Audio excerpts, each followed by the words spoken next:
सखी, काहे ऐसे मुंह लटकौले बाड़ू? ऐसे मुंह लटकौले बाड़ू जैसे लगता कि आज यारवा के देखलू ना है का? कि आज बात नहीं भइल है ओसे कि ओसे झगड़ा कर लेले बाड़ू का हो?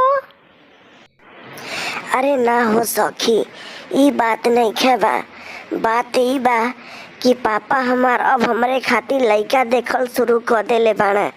और तू तो जानत हो ना कि हम अपने यारवा से कितना प्यार करेनी। हम वही से शादी करल चाहेनी, लेकिन पापा चाहत हमें कि हमार शादी कहीं और कर दी है। अगर ऐसन कर दी है तो हम तो जियते जी मर जाए। कॉलेज के प्यार हवे, मन के भतार हवे। कॉलेज के प्यार हवे, मन के भतार हवे। छूटते साथ हो कि सास बंद। अरे डेली डेली पापा मोरा लइका खोजता रे। हमरा के मोर यारवा पसंद। अरे डेली डेली पापा मोरा लइका खोजता रे। हमरा के मोर यारवा पसंद।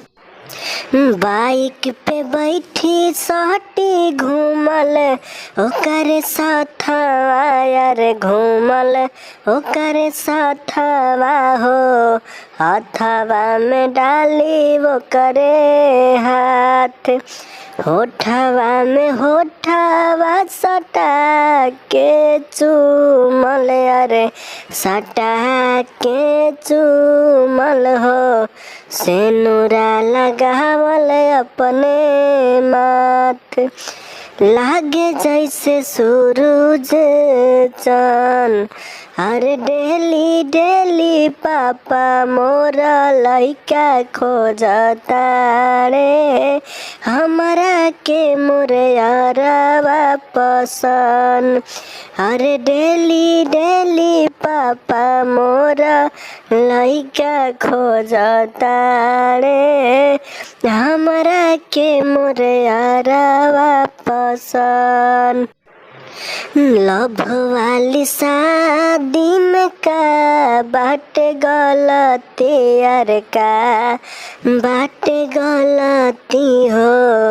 दू प्यार हो जाला एक लइकी के ऊपर खाली लेला चलती यार लेला चलती हो। केहू देला मारी के फेंक, कब होई कुल्ही बंद। अरे डेली डेली पापा मोरा लइका खोजता रे।